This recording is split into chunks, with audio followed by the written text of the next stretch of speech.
কোৱা হয় হৰিণাৰ মাংসই হৰিণাৰ বৈৰী। অৰ্থনৈতিক আয়ৰ বাবে আজি পৰ্যন্ত কাশ্মীৰৰ সাধাৰণ জনতাই বাট চাই থাকিব লগা হ'ল দিল্লী, পাঞ্জাৱ বা পৃথিৱীৰ যিকোনো প্ৰান্তৰ পৰ্যটকসকলৰ আগমনৰ বাবে। কিন্তু উল্লেখযোগ্য যে তৃতীয় পৰ্যায়ৰ নিৰ্বাচনত বহুতো প্ৰান্তীয় অঞ্চল সন্নিৱিষ্ট হ'ব, য'ত আজি পৰ্যন্ত বিজুলীৰ সংযোগ গৈ পোৱা নাই।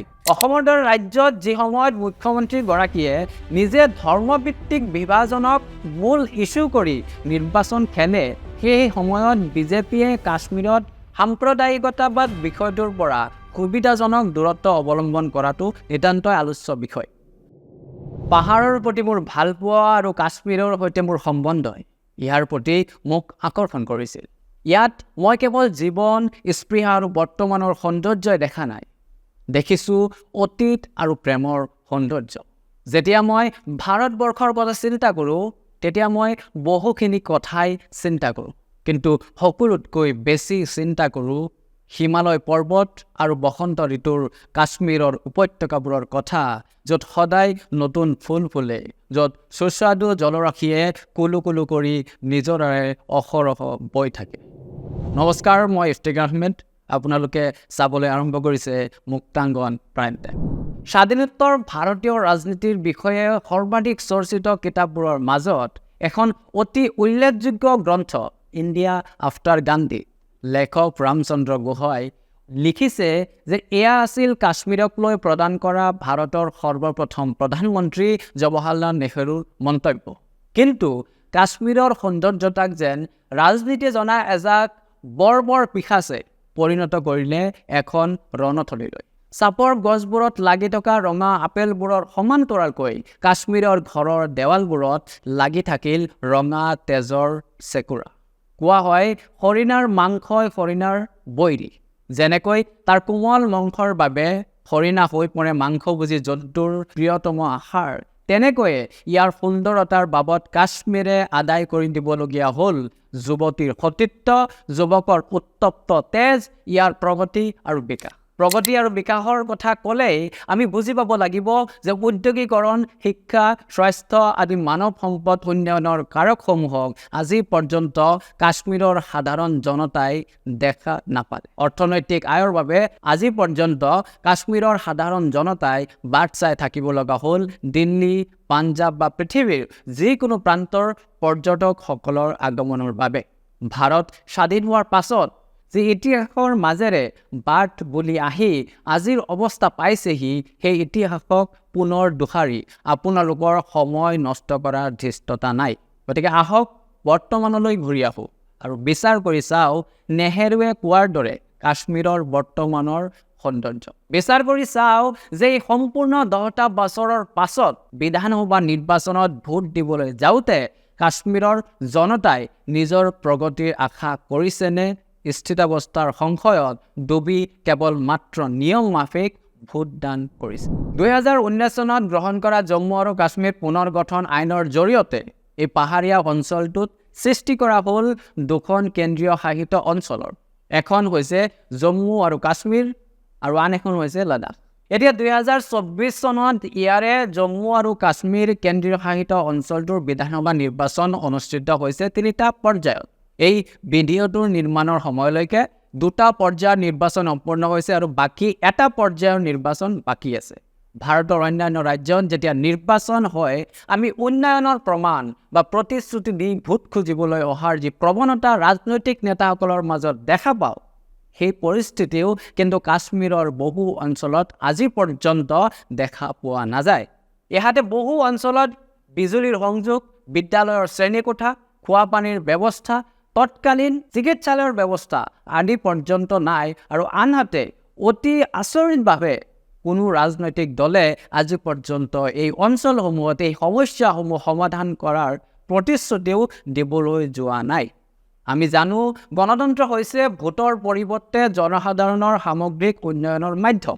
কাশ্মীৰৰ জনতাই ভোট দিছে সঁচা, কিন্তু উন্নয়ন আৰু প্ৰগতিৰ ৰোডমেপ কেনেকুৱা হ'ব সেয়া কিন্তু গম পোৱা নাই। প্ৰথম পৰ্যায়ৰ নিৰ্বাচনত পুলৱামা, অনন্তনাগ, কুলগাম, ৰামবান আদি অঞ্চলৰ 24টা সমষ্টিত নিৰ্বাচন অনুষ্ঠিত হৈ যায়।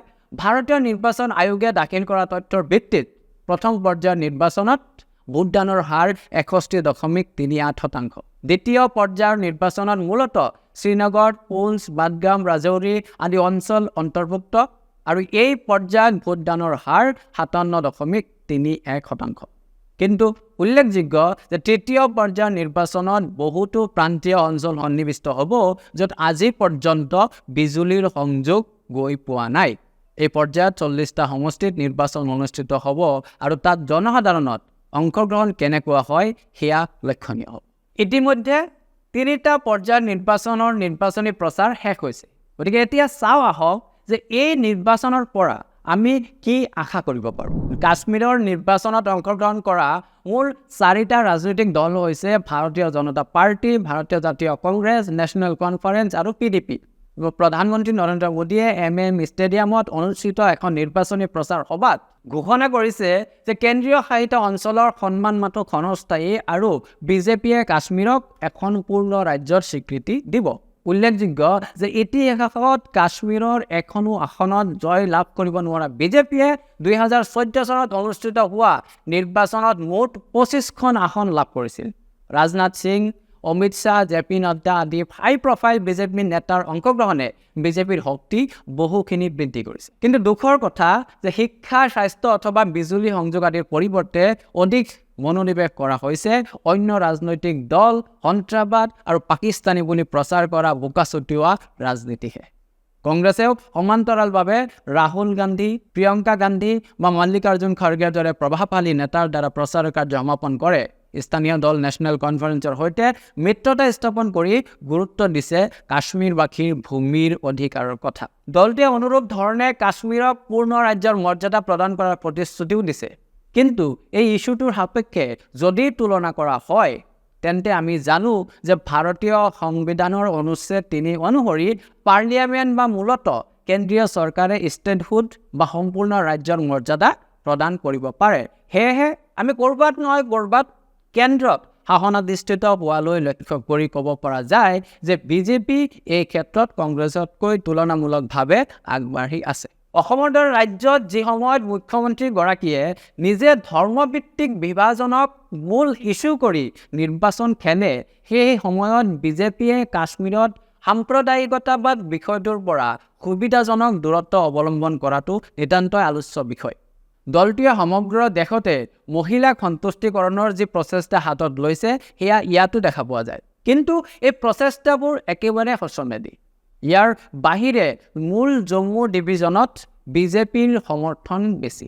বাকী নেশ্যনেল কনফাৰেন্স আৰু PDPলৈ চালে স্পষ্ট হয় যে বিজেপিয়ে 370 অনুচ্ছেদৰ সংশোধন কৰাৰ সময়ত এই দল দুটাৰ নেতাসকলক যেনেদৰে গৃহবন্দী কৰি ৰাখিছিল তাৰ বাবে দল দুটাৰ নেতা উমৰ আব্দুল্লাহ আৰু মেহবুবা মুফতিয়ে এক বিজেপি বিৰোধী স্থিতি গ্ৰহণ কৰাটোৱে স্বাভাৱিক। নেশ্যনেল কনফাৰেন্সৰ ঘোষণাপত্ৰত উল্লেখ কৰা হৈছে বিনামূলীয়া গেছ চিলিণ্ডাৰ, বিনামূলীয়া বিজুলী, শিক্ষা আদিৰ প্ৰসংগ।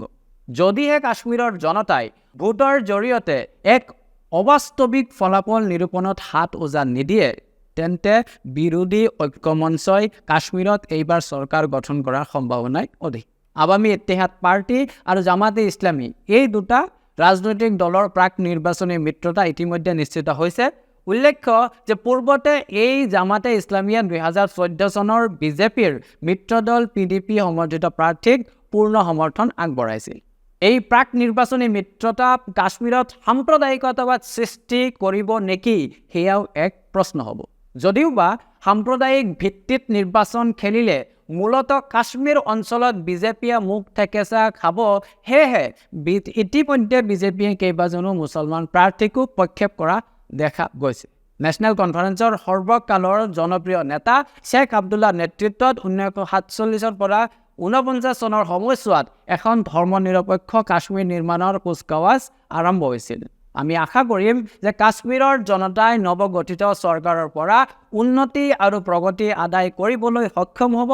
ৰাজনৈতিক পাখা খেলৰ ময়দান হোৱাৰ পৰিৱৰ্তে কাশ্মীৰৰ জনসাধাৰণৰ জীৱন ধাৰণৰ মানদণ্ড উন্নত কৰা নতুন চৰকাৰৰ প্ৰধান লক্ষ্য হ'ব।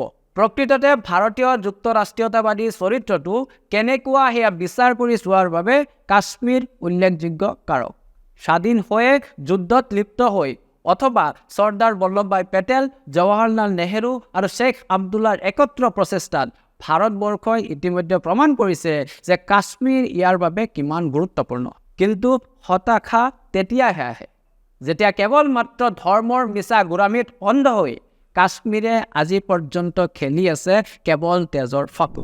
জোচেফ কোৰবেলে কৈছিল, কাশ্মীৰ হৈছে 2 জীৱনশৈলী, 2 ৰাজনৈতিক বিচাৰ, 2 মূল্যবোধ আৰু এই 2 আধ্যাত্মিক চিন্তাৰ মাজত অহৰহ চলি থকা এক নিৰন্তৰ যুঁজ।